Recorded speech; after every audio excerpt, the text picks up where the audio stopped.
Today's episode, we are kicking it off with debunking every myth you've ever heard about marriage.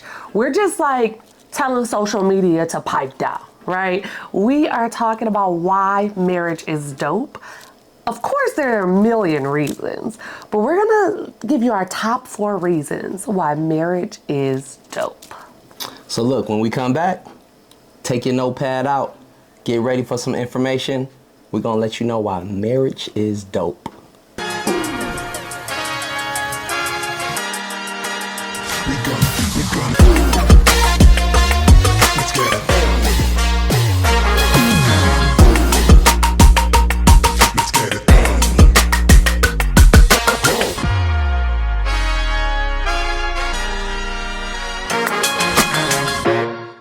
So when you first asked me, like, why do you think marriage is dope? My initial reaction was like, where do we begin, right?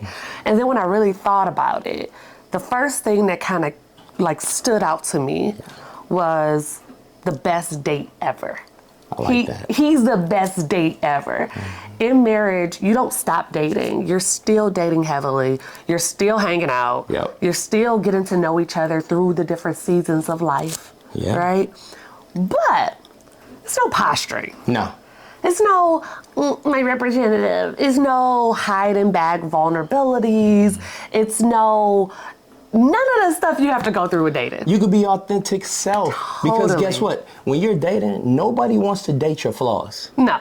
Nobody wants to date your faults and those weird quirks. Nobody wants it. Yeah. Right? That's so you got to so get true. past all that representative stuff and peel back those layers, and it's just like this trial and error that the best date ever, you just don't have to worry about. Yeah, and I love it. I mean, for us, we also don't have to worry about, do he know what I want to eat? Or is she going to be cool when we go hang out with these friends? Or will I like sports or activities that have competitive nature? We already know. Yeah. So we know how to please each other. We know what's fun for each other. We know what each other wants to do. But that's why you my wife. You said sports, and I'm a big sports guy. Kids play sports. We got sports game tomorrow for Cass. He hit 19 points last week in his game. He did. All right? He did not pass, not one time. No, we're working on that. But moving into the sports realm, all right, this is what I have to compare it to. So take a walk with me on this one, all right? Okay. It's like draft day, right? Your wedding is like draft day. But the beauty in it is that you're the #1 lottery pick.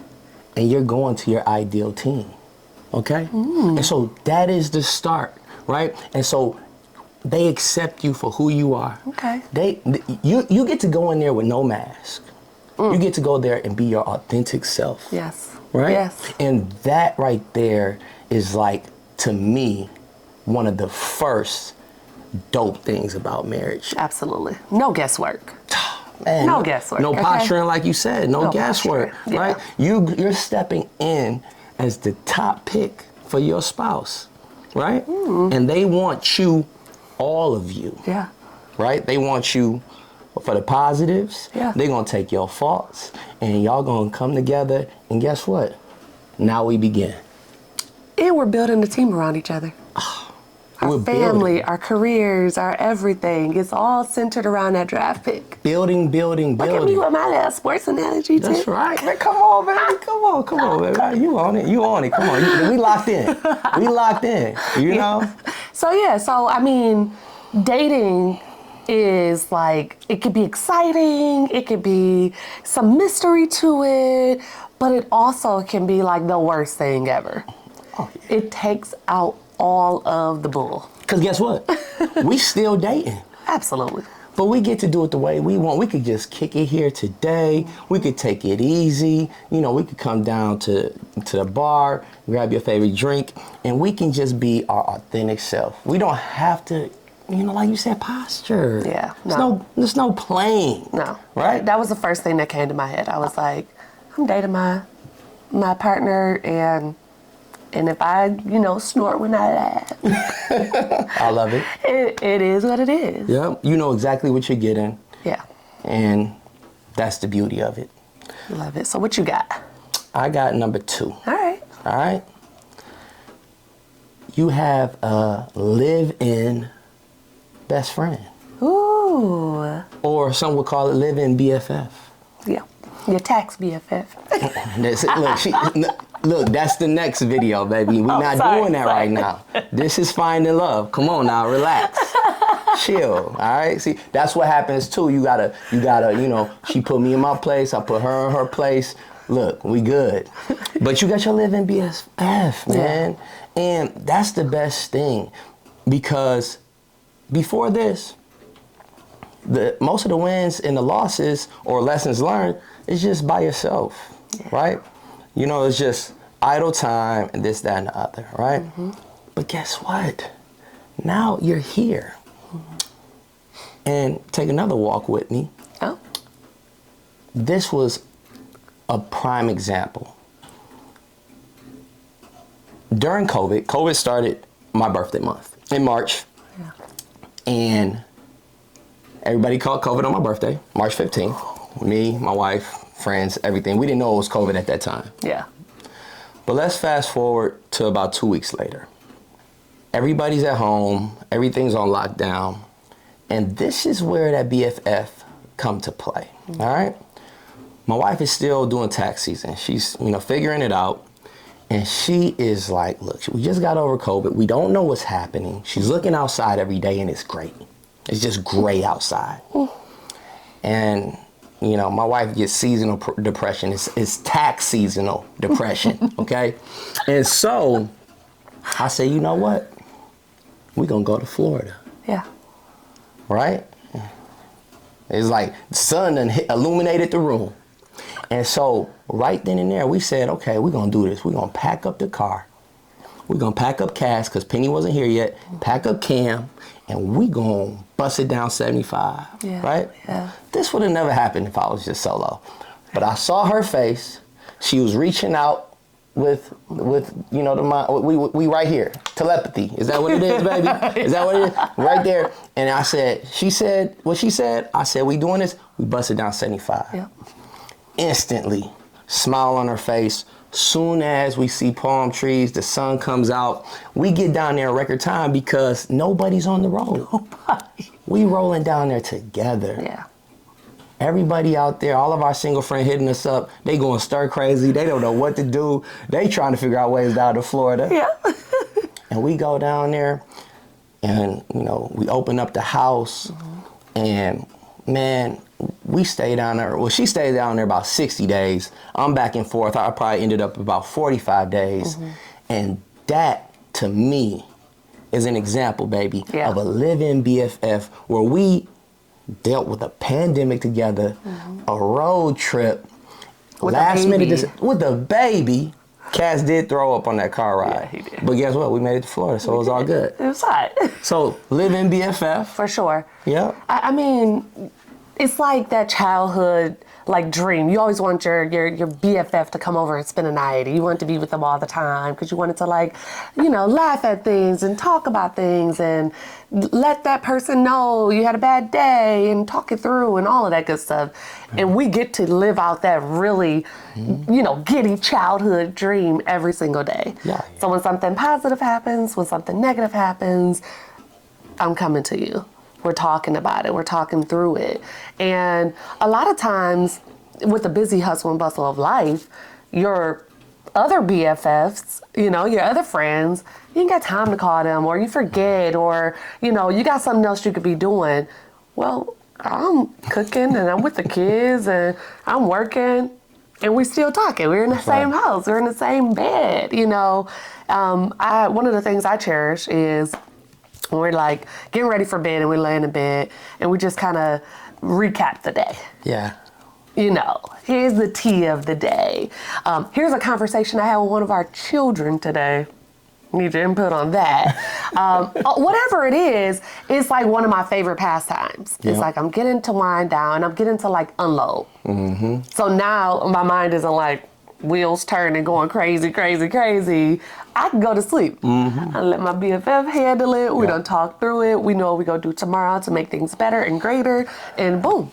Good night. And you said something that made me think of our kick it nights in the bed and we turn on the show. And that can go several ways. And we can turn on Netflix and watch something we're watching together. But many a nights we cut on our show and it never makes it past the first frame. Because we just talking, we just kicking it. And then wifey got to look up at the clock and say, all right, hold on, it's time to go to bed. Okay? That's so true. Yeah. And I got to give you kudos. One other thing is that over the last couple of weeks, I have been a workout guy. You know, I've been a workout guy for a long time. But, you know, wifey's been motivating me. So it's been a routine now where she's going down for 5:30 a.m. workouts.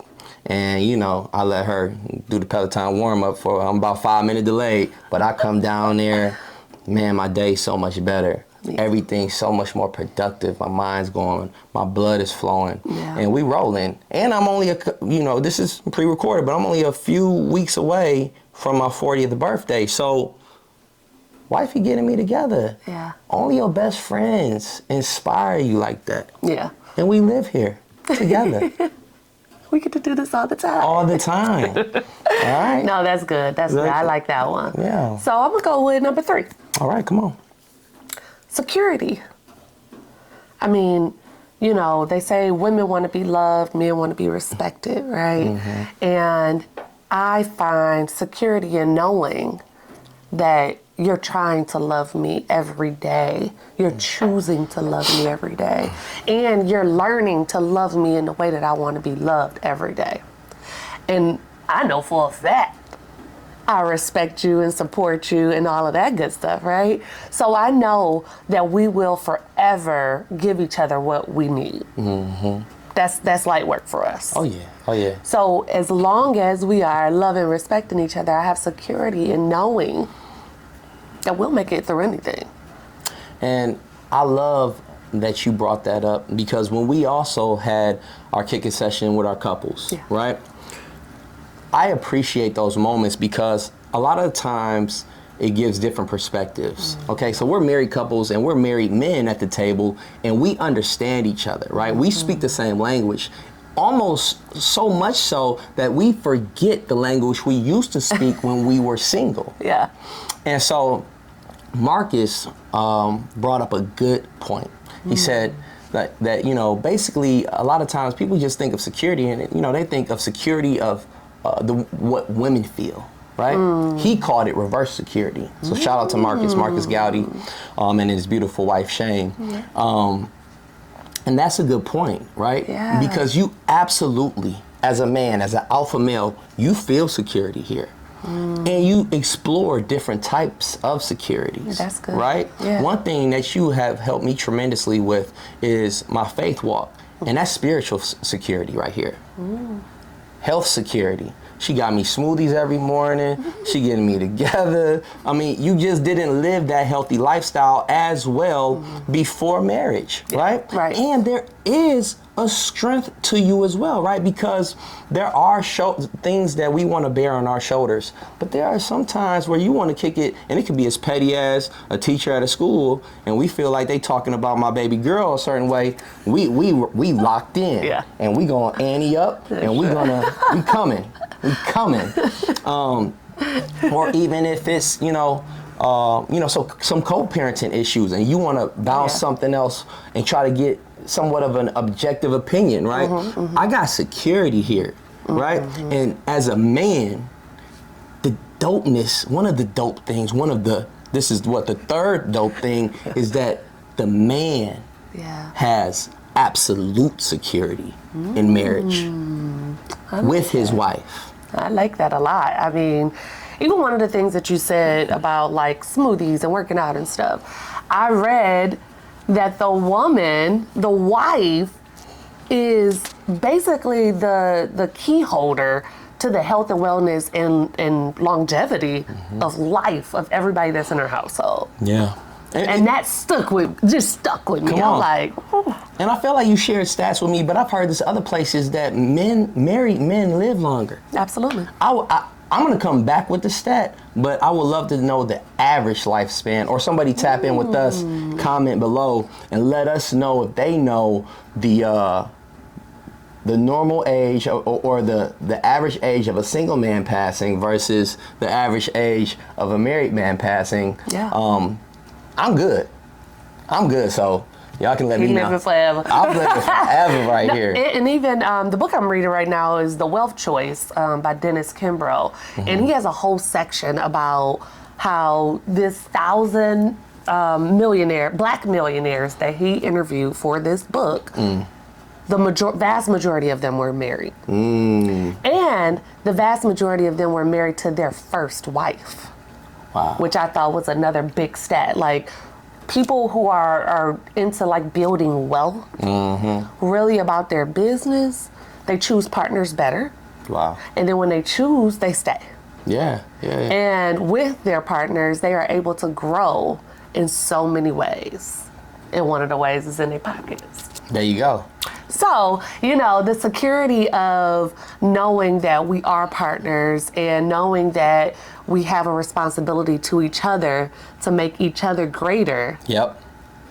But let's pivot a little bit here and let's stay with security, because this made me think that having security within yourself for your partner is another aspect of it, right? Yeah. Because I have seen, let's just keep it a buck, all right? I've seen people be insecure in themselves and lessen their spouse, right? We're talking about the dopeness of marriage, right? So real marriage, dope marriage is this right here, what you guys might have out there, and what you're building and growing and really pushing each other.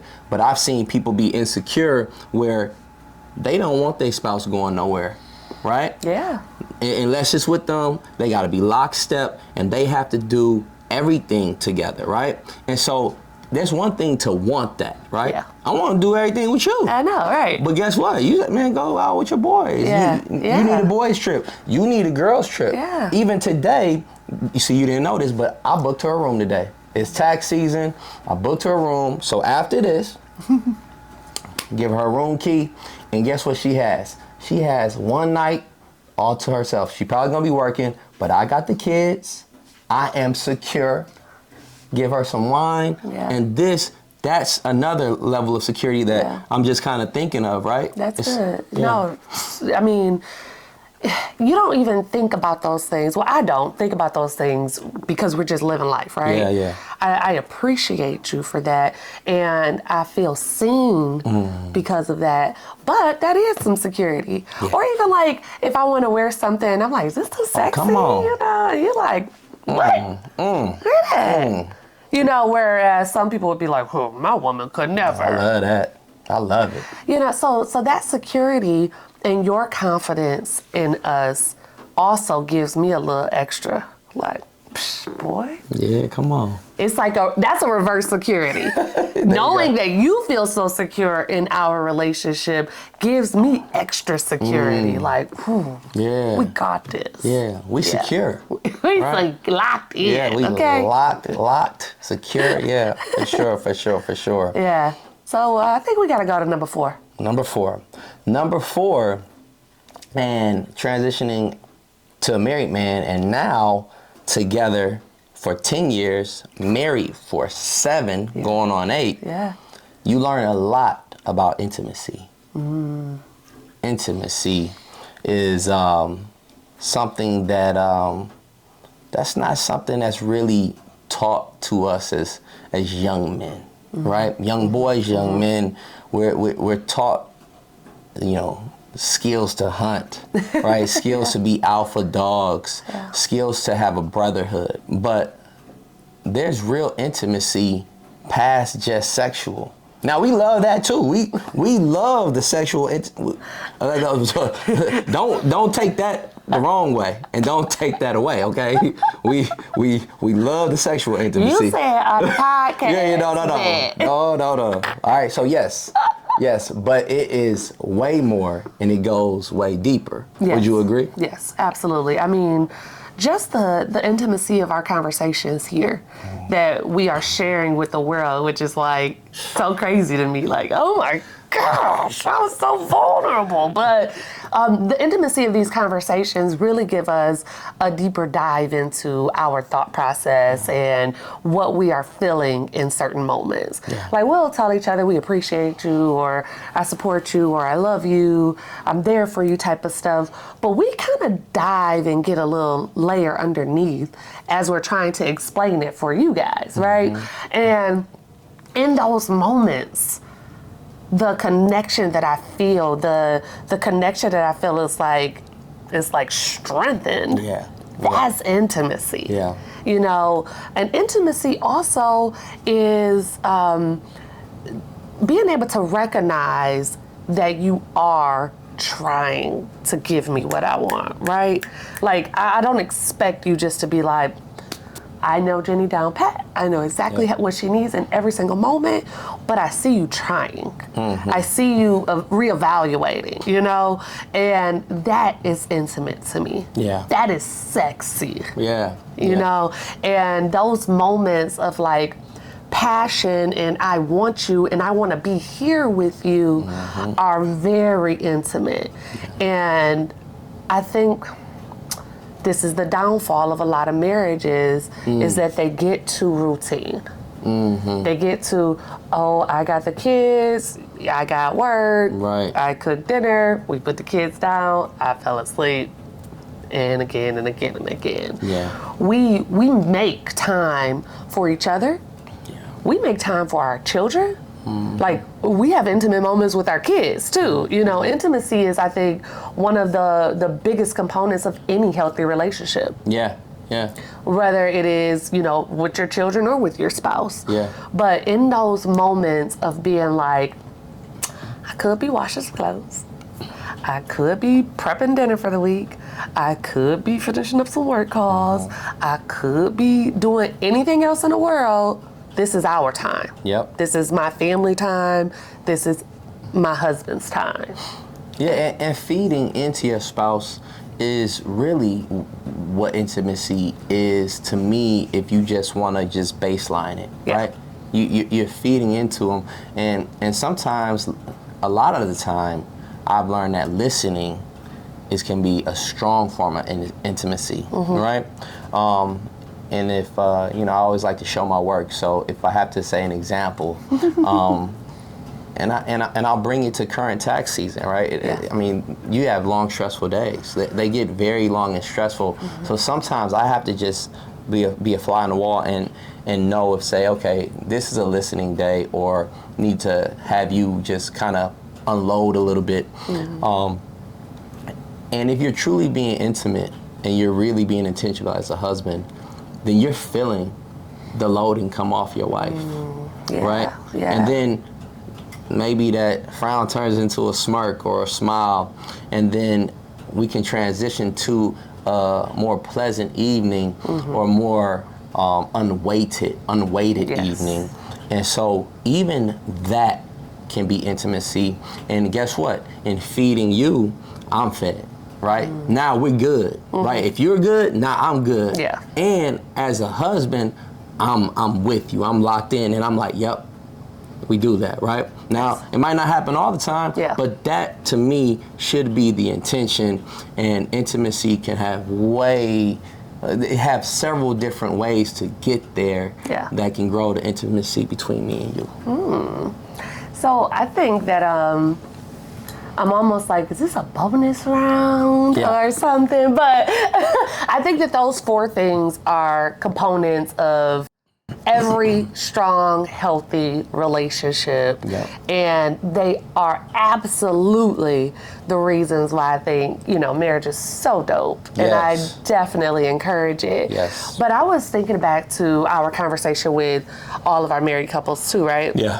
And there was like a little something from each of them where I was like, that's another little nugget, or that's another reason that marriage is dope, right? And it was all about where everybody was in their particular marriages and where they were in their lives and in their careers and with age their children were, right? So what everybody held as a high value item differed slightly. They all could fall in one of these buckets, but it differed slightly. And that goes to the ever so, important factor that every single marriage is different. And every single person has to have their individual success story of what marriage looks like for them. Another thing that I got at the at that dinner table, and I think we can add this to it. As I close in on 40, I think about it all the time. And legacy is, to me, I think we got to add it to the list right now. Okay, I like that. Because, like I told you, let's go back and start at, now we're each other's first round draft pick. We're the lottery pick. For sure. But now, guess what? Now, yes, there's a sense of legacy with, business and your name. But family is something I would strongly encourage everybody to grow, man, because there is something that it just gives you a sense of purpose and fullness in that, right? Being able to just walk down that path with you, Absolutely. right? Yeah. Yes, you're my wife, you're pregnant, you're carrying my child, right? And we grow together. I can even go to looking at my children, right? One thing, I'm gonna give it back to you after this one. My baby boy, Cass, has been, he's slick, all right? He's sneaky, and he always looking for the cheat code. So he has decided and found that mommy and daddy laying with him is cool, but that is not the cheat code. So what I love, and I just sit back and I love it so much, is that he calls Cam, our oldest, in there, because he knows that 9 times out of 10, all right, Cam gonna tell him a story with all types of voices, probably 2 or 3 stories, and Cam gonna fall asleep. Yes. Cam gonna fall asleep so much that I gotta go in there at 1, 2 in the morning to get Cam out, man. Yeah. And that's just a fun story of just one of a million reasons, like you said, a million reasons to get married. Yeah. One of a million reasons to create a legacy together in this dopeness of marriage. Yeah, no, I like that. Another thing that I was thinking of too when you were saying legacy, I think that the lack of identity in the Black community is so prevalent. And it's because a lot of people didn't grow up with like these traditions or, celebrating anything that was very specific to their identity or where they came from, right? Yeah. And we get to change the narrative. Yeah, wow. We are creating traditions and values and morals and a moral compass in our little humans that is going to start the traditions and the legacy and the Hendrix way for many, many generations to come. Like, for instance, just prayer, right? Like, I am very big on let's thank God. Let's be appreciative of everything, and that's also actively practicing gratitude. That's good, man. So when I say, and sometimes I say it to Cass especially, I say it when he's like, I never get to do anything fun. He does do that. We never go anywhere fun. I said, well, what are you thankful for today? Yeah. And he has to dig deep. Yeah. I mean, deep. But he'll say, you put noodles in my lunch. Oh, well, you better thank God for that. Yeah, yes. For giving me the ability to wake up early to make sure that your lunch is something different than a sandwich, sir. And those things of, actively practicing gratitude, building a relationship with God, doing something habitually every single night before bed. Those are just the very minute traditions and things that I want for our family. Yes. But it is a part of building the humans that are going to make up the Hendrix legacy. Yes. So, I think that we could talk so much about how dope marriage is. But I think on the flip side, just to make sure we have a well-rounded, podcast real quick, we should talk about what are the things that people say negatively about marriage and how we can, help people combat that. Yeah, I think that's a great question. And I think part of the reason why we wanted to make sure we did this podcast today of Marriage is Dope is because the last episode we did was really about putting in the work, right? Talked about the negative connotation of work. But really, the fullness of marriage, of having that full circle of being the best version of yourself, because not only are you intensely working on yourself for your partner, but guess what? Your partner is intensely working on themselves for them and for you. Yeah. So now I'm working on myself and you working on me. And vice versa, right? There you You go. working on yourself Yep. and I'm working on you. Yeah, Right? that's real And good. being able to have that collective power, man, there's power in that. There's power in this. It's security in this. Best date ever. All of that is what people don't understand. Yeah, But you do have to put in the work. absolutely. But that's what you have to do with everything. Yeah. Right? Yeah, I think so. For you to grow stronger, grow bigger, grow better, right? And so sitting here today, man, I wouldn't want anything else than this marriage right here with my 3 little kids. And so that misconception that maybe you're tied down, or like we said before, it's some type of sentence. Man, you just chose wrong. Because when you choose right, we meant to be together. Oh, yeah. Everybody, to me, it's a reason why this feels the way it feels, right? It feels complete, right? God ordained. Boy, I'm So let's flip it back to you, though, right? Yeah. I mean, so going back to you with what we said here, talking to somebody who's like, nah, marriage not for me. I don't want marriage. I've heard too many bad things about marriage. I would first want to know who he's talking to, or I done made it a man. I'm sorry, guys. Why she doing us like this? I heard no woman talk like Why that. she doing us like this? I'm sorry. That's a good question. But you right. You trying to get to the root of it by asking the question. I need to know, Yep. who are you talking to? Because even the people that I know that have been married and gotten divorced, Yeah. they still would get married again. They still believe in love. Yeah. They still even understood what went wrong. And sometimes it is the initial choosing.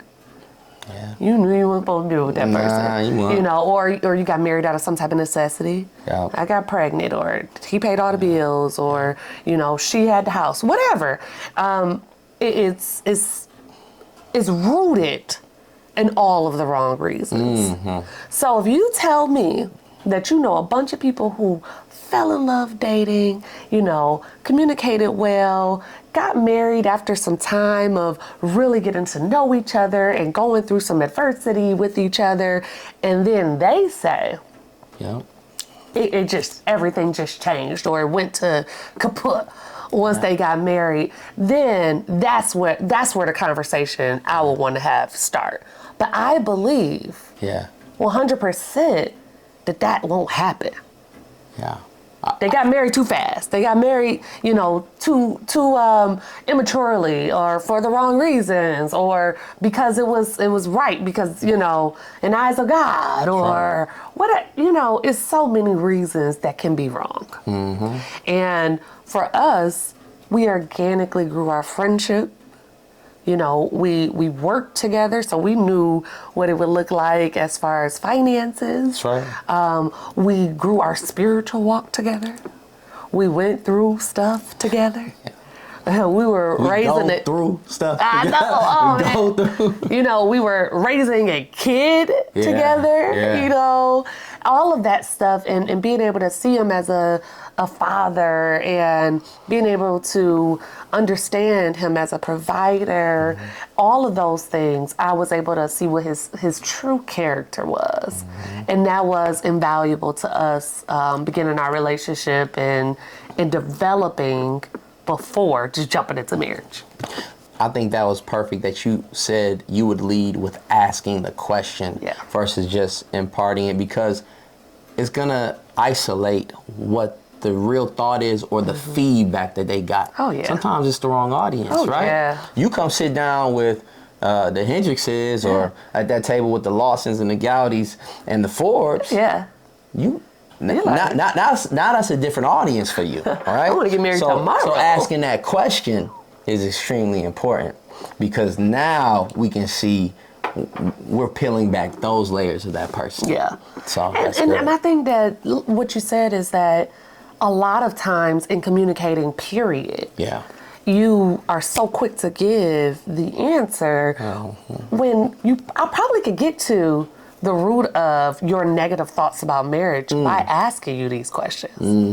Well, who you talking to? Yeah. You get to thinking, dang, she miserable. He broke. She, got insecurities. And he is a womanizer. Oh, no wonder none of those marriages work. That didn't work. Yeah. You will come to your own conclusion There you go. before I have to tell you anything. Yeah. So ask the questions. So all in all, marriage is dope. Marriage, let it still be on your goals or your, vision board. It's still a thing. And I don't think it's an age. No. So don't think you're too old. I don't think that, it's too late in life or you got too many kids. I don't think none of that. I think that when it's God ordained and you are working on yourself, you will naturally attract the person you are supposed to be with. It's time to toast. Let's do it. There you go.